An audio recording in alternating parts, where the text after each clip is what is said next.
Hi, today I'll show you how to add a button to a widget that opens a pop-up window where you can include information and links.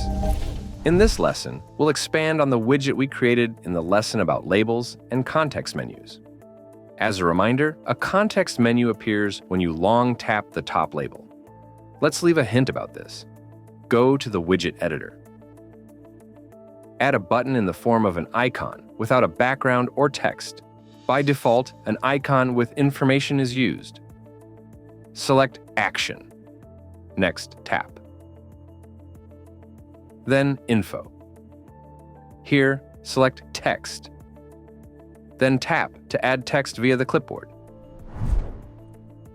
I already have some text ready on my computer.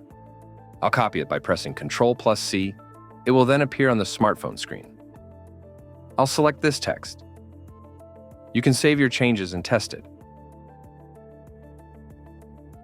Tap the new button. A pop-up window appears.